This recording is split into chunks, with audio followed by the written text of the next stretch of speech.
Yeah, but why is he trying to do it in this game? What is the idea here? I'm struggling. I mean, he has a good lane against Faces Void, but he doesn't really kill the egg. I need a hand. I need a crash landing. Uh-oh. Well, here they go. Crash landing now onto Jabs, who does get the Hawk thrown out, but a nice controlled launch there as, okay, Jabs looking for a kill first. Jabs, he wants first blood. I don't think he's going to get it. A nice rotation from Ollie as it's Q, who does secure first blood against Twy. PYW strikes back onto Jabs as it's the supports who will be the last standing on the side of Aurora. Shiro killed by the right clicks. That's a TP incoming, which is not going to save the life of PYW, but it is going to be enough to change the fate of this fight as even Echoes TPs on in. Does he have the damage for Q? Ooh. Not nearly. He TPs away. A brutal death there, but here goes Lornoff now. He will rotate top, and the Hawks giving enough lockdown here for the kill easily. Pardon me, to go into the hand of the Ember Spirit.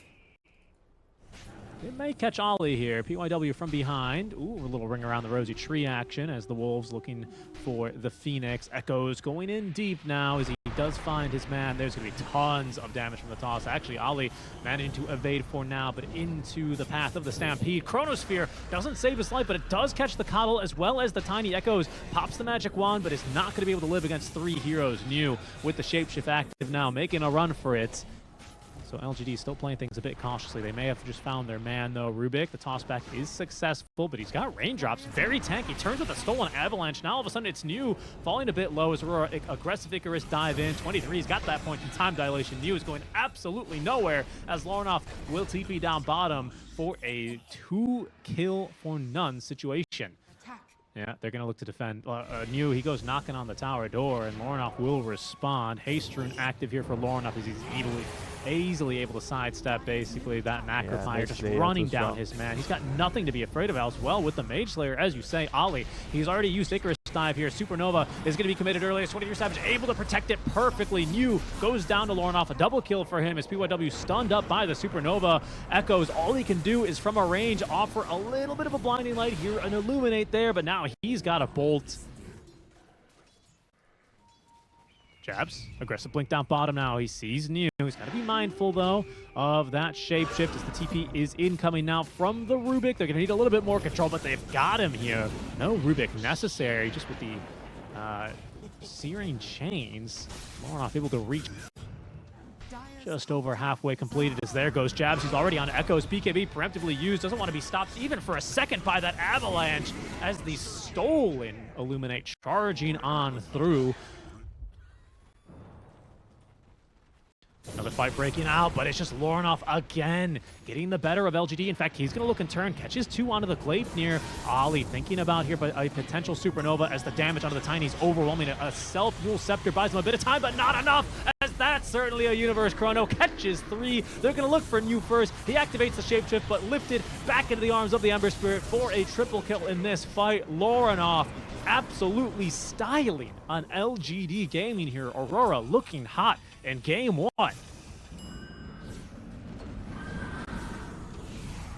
Shiro will jump in, but 23 has got him covered here, and that's a stolen Ice Path now for Shiro, only up to level 1. Big Macropyre will burn down these heroes with the Ag Scepter upgrade, but everyone's still alive, including 23. He gets another time walk away. Shiro's dead for 70 seconds. Shikiro down for 40. PYW, he's not going to be able to get back onto the high ground either, as again, the stolen Ice Path will catch it, and that is going to be the GG dropped.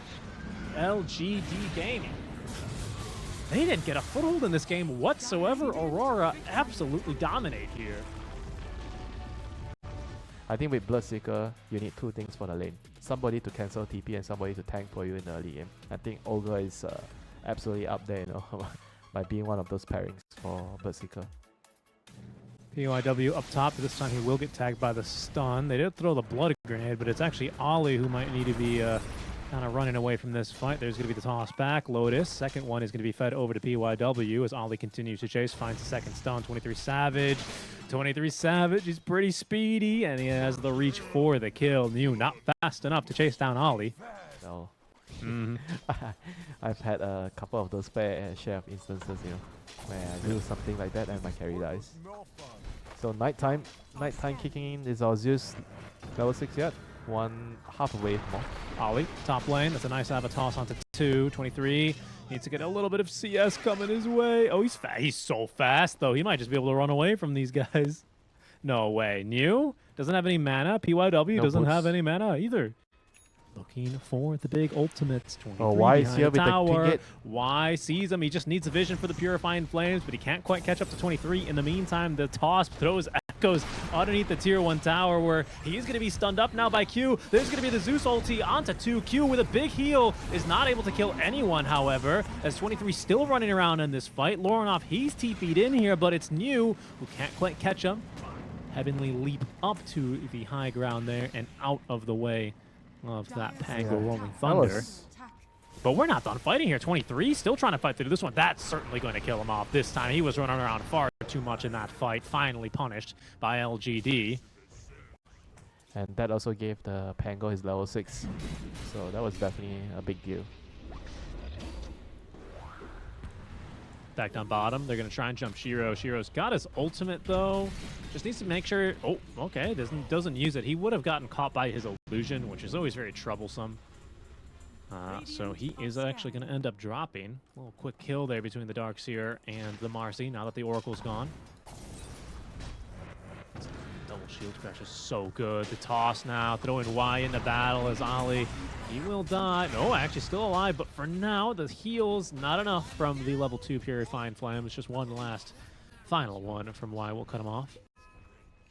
Yeah, this is looking really, really bad right now for them. You know, they have to somehow figure out how to try to play around the Darkseer. Look for more. Lorinoff gets the jump away. The toss then is going to put New right on top of Lorinoff. A long duration route onto 2 with the blood grenade on top. His Q might have just sacrificed himself, but here comes in Captain Jabs with some good echo wall or back wall combos. Not enough to really turn things here. The Zeus ulti now gives them the confidence to chase down Echoes. He finally pops. That is a big kill here, and now we finally have ourselves the first rupture of the game. The stuns in time. PYW unable to TP away as Lorinoff. Aurora having stabilized the game with the 1 Jabs rotation. Well, this time they're going to need to rotate to Captain Jabs, who's the target of a smoke now. As there's the blink in from PYW straight into the Requiem of Souls. Perfection. Served on a platter right there. Y yoinks the kill, as Oracles tend to do with the Purifying Flames. Yeah. But it's LGD with a perfect pickoff. Okay, well, the Roshan's going to go down here. LGD, they will be scouted out. Jabs, does he want to jump in? Level 1 vacuum, wall committed now. Does find New and Wide on the back lines as they're going to try and disengage here. But it might be too little, too late. Another toss back. This one also finds Jabs as he is going to be chased down by the Rolling Thunder. New picking up the kill onto Jabs. Credit to PYW.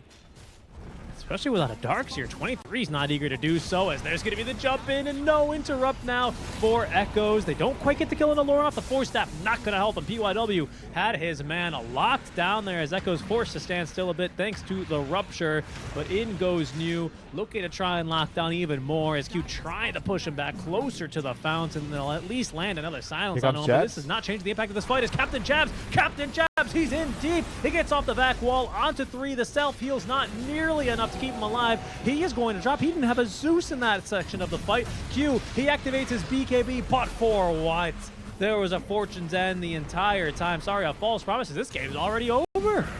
This game is over, and my goodness, LGD absolutely clapped back after the game 1 shellacking they took. Just like that. You know, LGD, the director, you know, gave them specific orders. Okay, I got boys, I don't like how we lost the first game. This is the manuscript for the next game. This is what you're gonna do to your opponents.